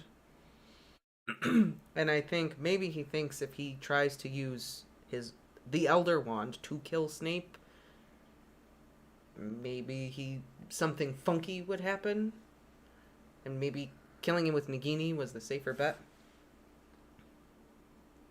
Or maybe because he doesn't truly understand wand lore. Plus, maybe. I think he also just kind of gets off on having Nagini eat people. Yeah, I think Voldemort just likes it. Yeah, I also think that maybe he felt like maybe that was a more worthy death for Snape, rather than the impersonal nature of I'm gonna just kill you, Avada Kedavra. Maybe he was like, you deserve to be eaten by Nagini. But he doesn't understand wand lore at all, so maybe he was just like, I'm not taking my chances. Maybe he thought, oh, well, I think you last had the Elder Wand, so maybe if I Avada Kedavra you, it won't work. Or something. So But he could have just used his wand. But he doesn't have his wand. He's not using his wand anymore. He's using the Elder Wand. At that point, he had the Elder Wand. Okay. I thought he went afterwards. Never mind. I think he used... I have a much simpler explanation. Rowling needed Snape to give Harry his memories. That's why. That's it. This plot. Because if he just killed him... I know. That's boring. I'm just joking. But, no, I think it was just a thing where it was like, you're not worth my time. I'll let Nagini do my light work. I have places to be. I don't think so. I think Voldemort had a healthy respect for Snape. Maybe. Um, I don't know. no, old man Luke, we have not watched Fantastic Beasts. Charles, Voldy thought it was killing that passed on the Master of the Wand when it was the disarming. Using his wand would mess that up in his mind? Maybe. Yeah. Maybe. No, they. Oh, that's unfortunate. Well, old man Luke, those movies are not canon, so So says you. they don't follow the rules. We are going to watch them, though. We will watch them. We've seen the movies. Yes. We've seen the movies. They don't follow the rules either. No. Here's the thing, though. As movies, I think they're good. And if anyone is just getting into Harry Potter, or you want to get someone into Harry Potter, I would say tell them to watch the movies first. I think they will enjoy them fully, and then go read the books. But if you read the books, I think the movies just leave out too much, and it hurts your experience. They don't follow the rules. They follow the rules. No, they don't. Just don't. No, they follow don't. The plot. Dumbledore and Harry disapparate at Hogwarts. You can't do that. They do it. And Dumbledore's explanation is that he can do what he wants. No, you cannot. Well, yes, he can actually. That's the thing. Dumbledore can most certainly. They don't do it. Do you know how many charms and protections he would have to remove to be able to disapparate from Hogwarts? It would take them less time to just walk to Hogsmeade and apparate like they do in the book. I'm just saying. Fair. Mm-hmm.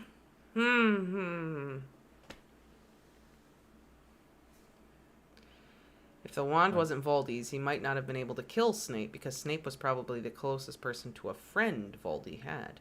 I really don't want to watch the movies because Steve Kloves is the screenwriter and he messed up the originals like he probably has done with Rowling's script for Fantastic Beasts.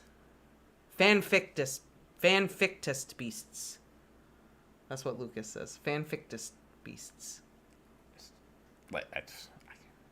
I don't like to comment on it because we haven't watched it yet. So I'm like, I don't know. Because Anyway. I'm probably going to watch it and I'm going to like it.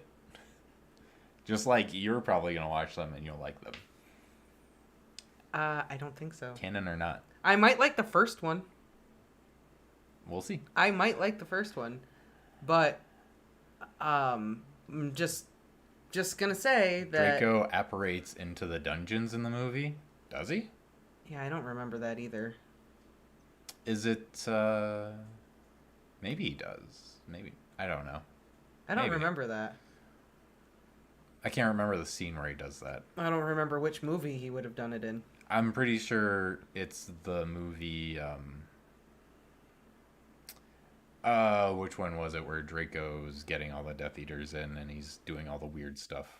What book is that? 6? So what movie is that? 6. What's the name of that one? Order of the Phoenix? No, that's number 5.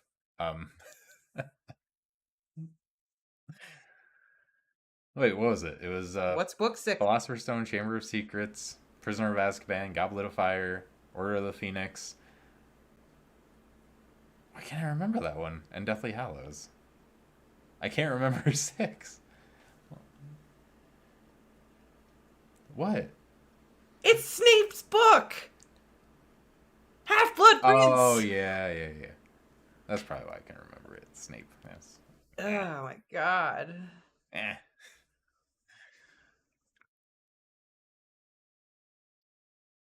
Oh, it was a deleted scene. Oh. Maybe that's why they deleted it. They're like, oh, no, he can't do that. Even though they let Dumbledore do it in 6. But that's fine. Okay. Yes, we have logged into Pottermore. I'm Yes, actually Patrick, I am well, I'm not all blonde. I'm not all blonde. I will be silver eventually. We're starting blonde and going silver. so the next couple of months, Yes. it's gonna get lighter and lighter. Soon we gonna be silver. Um yes, old man Luke, we are in Pottermore. The first was just disappointing. The second started the bullshit. I don't want to see how the shit hits the fan with the third.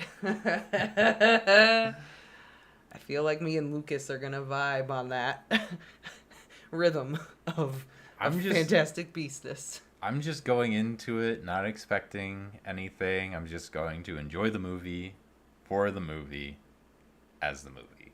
I am going to go into it expecting it to break all the rules and be terrible. That's fine. Maybe not the first one. Maybe not the first one. Because I've heard the first one is actually alright. Yes, Daenerys, I'm channeling my inner Targaryen. Thank you, Patrick. Oh, you were wearing your Targaryen sweater earlier. I was, but I got hot. It's that blood of the dragon. I see. It's too warm. I'm getting hot. Should watch Fantastic Beasts. Maybe we can watch the first one tonight or something. Maybe we'll watch the first one later. And we can react to it.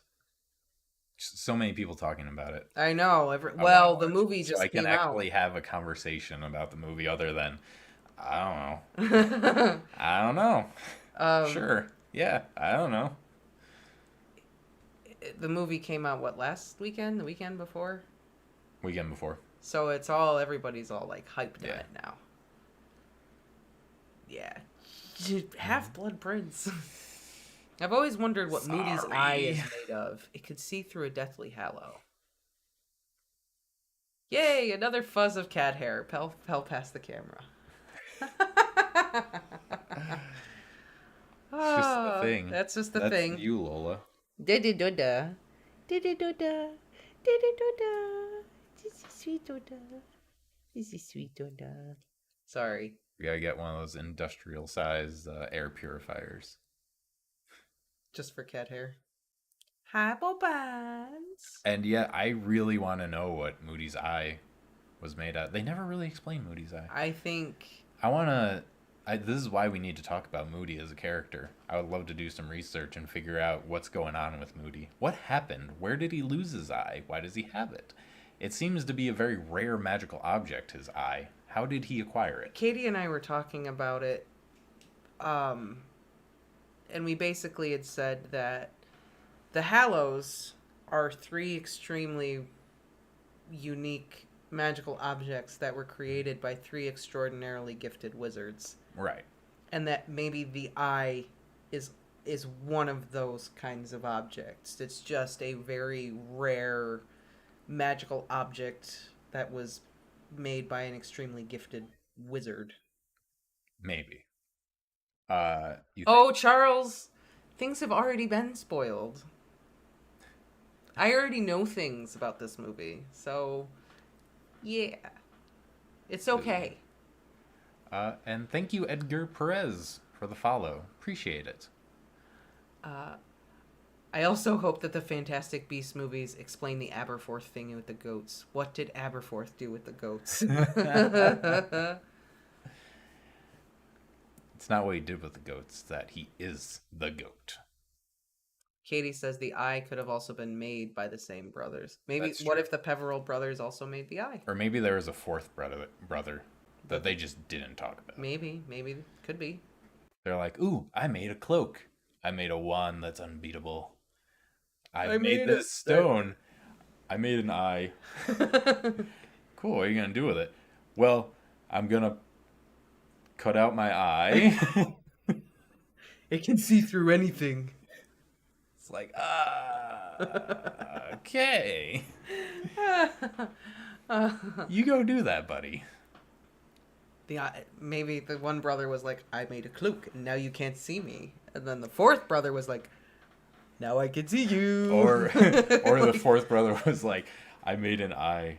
It can see through clothes.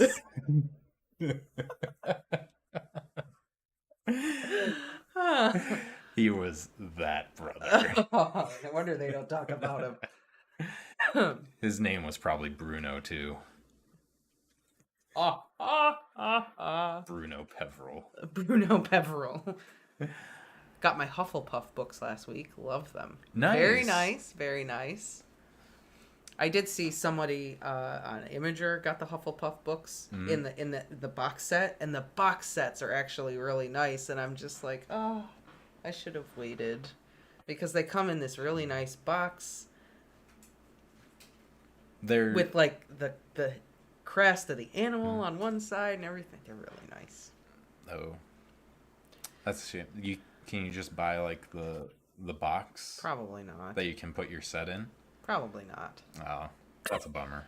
Or maybe it was a fourth sibling, but it was a sister. I know you can get a box set of the U.S. editions, and it's a really nice box, but it's just the U.S. editions, you know. Yeah. Nothing special. Actually, we do need new copies of the U.S. edition, so maybe. Katie says she thinks the goat thing is explained in the chapter with Aberforth. He fed the goats with Ariana as she released magic, and it hit a goat, and Aberforth had to take the blame. Oh, bounced off the goat's horn. I'm interested to see what you have to say about how Slytherin is represented in the third Beasts movie. Yes. How is Slytherin represented? Probably badly. As usual. We never catch a break. There was a comment up here. Luke says, do you guys imagine that Lily became the fifth Marauder? She knew their nicknames and may have found out about them being animagi, but we just don't know. No, I don't think she became a Marauder. I think it was always just the four of them. I feel like she may have been an accomplice, perhaps, in a few of their endeavors later in the years, but I don't think she was ever, like, officially a Marauder. No, I don't think she was ever Marauder number 5. I don't think And that's how their relationship is. There's a few articles on Pottermore I haven't read yet about, like, Lupin and the earlier years that may mention what happened there. So there may be some things I could learn about that. Oh, Katie, good point. I don't know yet. If she became a fifth Marauder, they would have put her on the map. But maybe they made the map before. Yeah. They could have added her to the map, though. Yeah. That's what I mean. I feel like she may have been an accomplice in some of the things and knew what they were doing, but I don't think she was ever that deep. You know? No. Is Slughorn teaching during Fantastic Beasts 3? I thought Fantastic Beasts 3 took place... Well, actually, no, Slughorn might have been a professor then, right? Because it was in, like, 1940s? We don't know how old Slughorn is. No, but we can imagine that 1950... Yeah, but he's not the same age as Dumbledore, I don't think. No, he's younger than Dumbledore. He was a teacher when Voldemort was at school. So, it's possible? Voldemort was at school in 1940? Voldemort was born in 1926. Okay. So, 1940. He was at school. So, he would have gone to Hogwarts in 1937. And then he would have been in school in 1940. So, I was right. So, Slughorn potentially could have been there, but... It's possible. I don't think those movies take place at the school, though. Plus, the movies don't take place in the right time frame. Okay, fair enough. Either way. Because they say that he fights Grindelwald in 1935, and in the books, he fights Grindelwald in 1945. Touche. So, yes, canon-wise, yeah, it's definitely possible. But whether or not in the movies, who knows? I mean, if they had an opportunity to put Slughorn in the movies, and they did not, that was a waste. Was. Slughorn was one of the best parts about the movies. Slughorn was one of the best parts about the books. Slughorn is one of the best characters in the series, and any opportunity for some Slughorn is a good opportunity. Mm-hmm. Chocolate frog cards could be wrong. Maybe. Wait, what was the chocolate frog cards? The chocolate frog cards say, for Dumbledore's card, it says he defeated Grindelwald in 1945. Oh. Yeah, it's the chocolate card frogs that are wrong. Chocolate frog cards. Oh, did I mix those up? Huh? Yeah. Okay. Slughorn is the third best Slytherin behind Severus and Regulus. Well, I think Slughorn's number one. I Well, mean, Snape is the best Slytherin. Come on, now, really. No, Yeah. Slughorn's way better. No. Slughorn, all the way, number one. Best Slytherin. Yeah. Well, Krista says actually Slughorn is third behind herself and myself. All right, fine. I'll allow it. They aren't. 1945 is the year World War II ended. Snape is the best at being a Slytherin.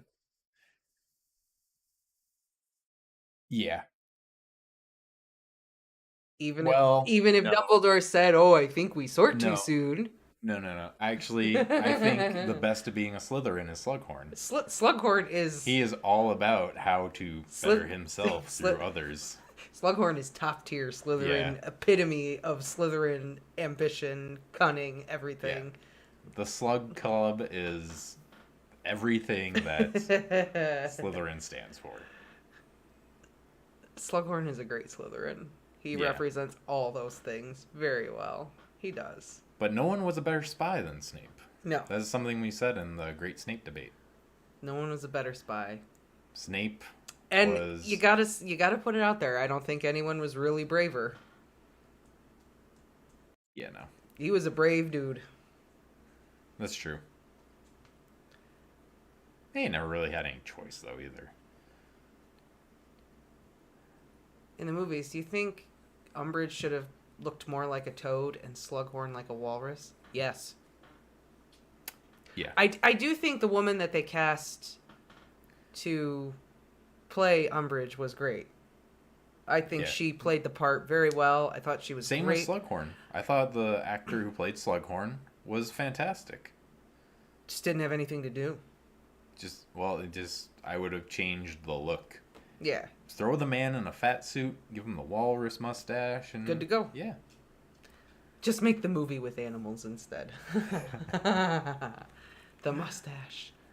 I thought Aunt Marge looked a lot like a toad. Didn't you say there was an interview with the lady who played Umbridge and one of the directors said, we need a very ugly lady for this part. Yes. You're perfect. Yeah, like they that. said something like... They said something to the effect of, we're looking for someone to not be attractive at all. Or something. You've got the part. And it was. Most conflicting feelings in the world. Like, I got the part, but I'm ugly. Yeah, they kind of pretty good did kind of. I don't think they insulted her on purpose. No. But that was what they said pretty much, was just like, we're distinctively unattractive. You're perfect. Your audition was great. Trying to think. But I thought she was really, really good. She was great. I'm just thinking about which actress I would have play her with just the appearance alone. Like, what actress looks the most like a toad? I think, did you guys ever watch Everybody Loves Raymond? Yeah. Marie.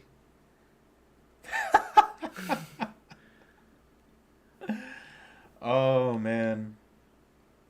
She's really short. Yeah. She's chubby. She's got that curly blonde hair. Put a bow, little black bow on the top of her. You know who would have been great?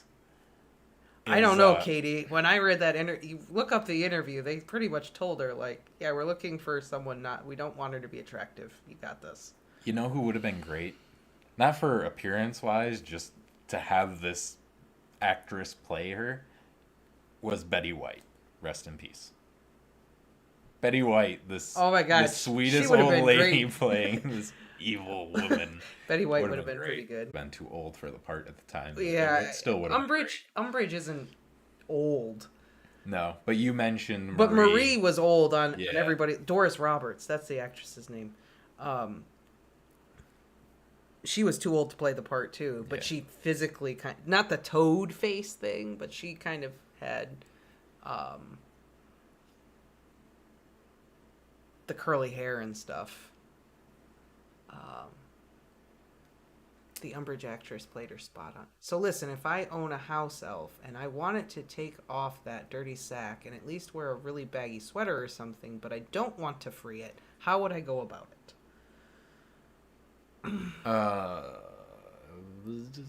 I don't think you could. Yeah, I don't think so. That's a tricky one. I think if you give it clothes, that's it.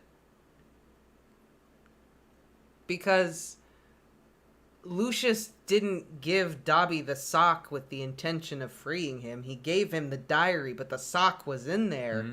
And Dobby was like, you have given me a sock. And that was it. But I expect house elves do laundry.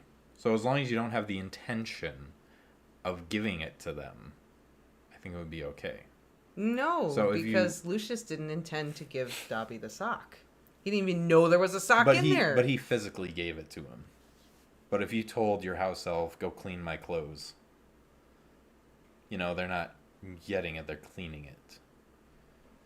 So is there a way you could tell them to, put something else on without giving them clothes? What if you told them to go, I don't know. I feel like there's a loophole somewhere, but...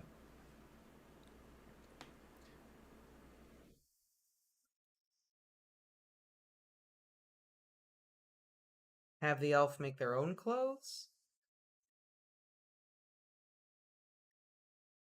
Yeah, that's what I was thinking. Like maybe if the diary was smaller in the book. That's true. It was like the diary in the movie is like pretty decent size. I imagine the diary in the book being like a little diary that you would keep, like what most normal diaries look like. Little ones. I guess you really couldn't. You just have to give them something that is not clothing. I think you would have to literally give them not clothes. I think if you give them clothes intentionally or unintentionally, you free them. Because like I said, Lucius gives Dobby the sock without intending or even knowing he's giving him a sock, and it frees him. So I guess the best thing you could do is to tell them to knit a yarn cloth and wear it.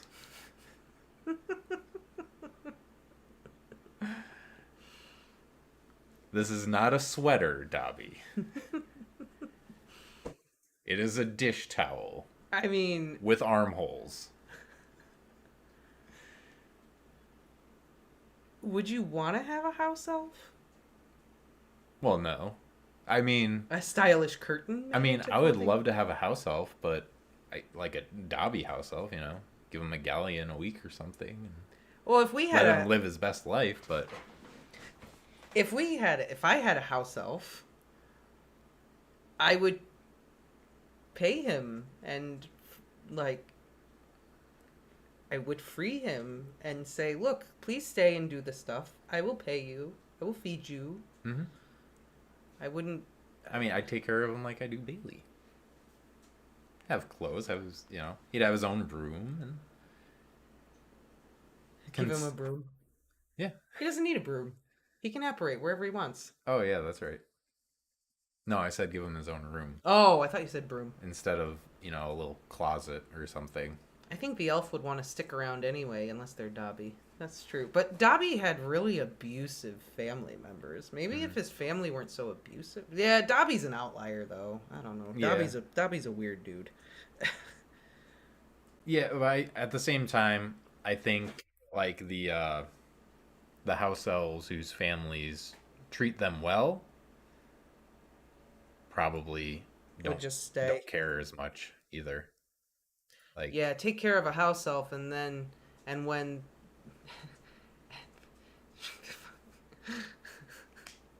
Hokey was treated well, but still in the tea cozy. Yep.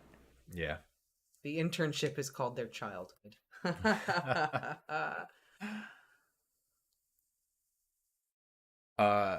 I mean, what was the house elf? Gully? The Potter's house elf? Yeah, in the all the young dudes story. I mean, I'm sure that house elf was treated well. Mm-hmm. Was happy. Mm-hmm. Oh, who knows? Maybe not. It was a different time, so the Potters could have been this sweet couple, but still, it was just a house elf. It's also not canon. I know. I thought we did learn the name though. I thought it was Gully. It's the house elf. I thought that is canon. Oh, I don't know. I don't remember that part. I'm just okay. saying the story isn't canon. That's all. I thought there was something we read. Oh. Where it was we were talking about whether or Gully not Gully was a boy. I remember that being a thing. Maybe it was a conversation we had with all the young dudes. I just thought we talked about it. I don't. I like to think the Malfoys are an exception when it comes to the treatment of house elves. I would hope so. Yeah. I mean, I don't think the house elves at Hogwarts were necessarily mistreated, unless Dumbledore was feeding them to the basilisk. But, I don't think they, I don't know. I really don't know. We don't really find out too much. Like, where do they sleep? Where do they do I mean... is there I don't think the Blacks were necessarily very nice to Creature. No. Well, Regulus was. Regulus was nice to him, and I don't know. Mrs. Black maybe was nice to Creature. I know, all things we know. Sirius was terrible to him. But the Blacks may have been, nice to him. I mean, I think if he misbehaved, they would have, been very cross. Yeah, I think Mrs. Black and Regulus were nice to Creature. I think Sirius was not nice to Creature. Maybe Sirius's dad was just indifferent. Didn't pay attention. But they did stuff and mount their heads on the walls when they died. But they're dead. Yeah, but that's a little weird. It is. But it's tradition. Yeah, I bet Bellatrix maybe wasn't so nice when she came over. Yeah. Probably not trying out spells Practicing and stuff. her Cruciatus curse. On Creature. She could have been. Maybe. I don't know. I don't know either. Other discussions, I guess, for characters, we can talk about house elves. We could always talk about house elves. Oh, oh my god, it's 5:00. Oh, yeah. Holy moly. We did barely answered any comments. Well, I think we did answer a lot of comments. We just had... Oh. Pam, you have been making so much noise this whole time. We've just had some great discussions in the chat and didn't have to refer to the comments. She's been very noisy today. If you did have a comment that you left us, we will get around to answering it. We're working on it. If you're just joining us and didn't know, we didn't have power all week, so they've kind of built up a bit. Yes, we physically could not even look at the comments, so we apologize. Do you think they buy house elves from a shop? This is something I had a question about. Is there like a house elf farm? How do they reproduce? I think they just have like mating stock. Ew. That's horrible. It is, but like where do they come from? Like what's going on? Is like some house like my house elf. Chris has just said, is there an elf breeding farm? Yeah. Like, it's just like, hey, my house elf is getting old. It's probably going to die soon. You want to bring your lady house elf over and let them, make me a new one? To answer Charles's question, did Sirius blame Creature for Regulus's death? I don't think Sirius knew why Regulus died. Sirius, I don't think, knew why Regulus died because Creature tells Harry that story. I don't think Sirius ever heard that story. Yeah, I think Creature just didn't like Sirius and I think never Sirius tried to confide in him. I think Sirius was always mean to Creature. Yeah. Like, even from childhood, I think Sirius was always not very nice to Creature. I think he saw Creature as just another servant of his mother, and his resentment for his family just made him hate him.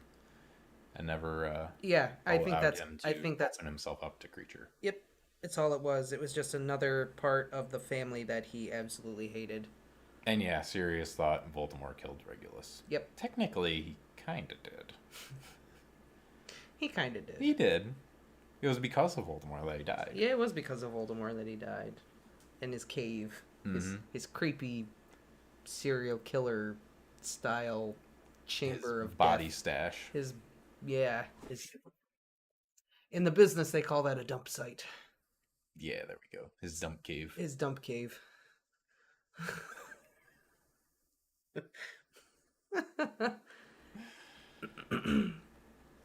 Oh man. Yes, we've watched the rap battle. We did. It was great. Because I was listening to that. I think Harry killed it too, if I'm remembering correctly. Yeah, I think Harry won it.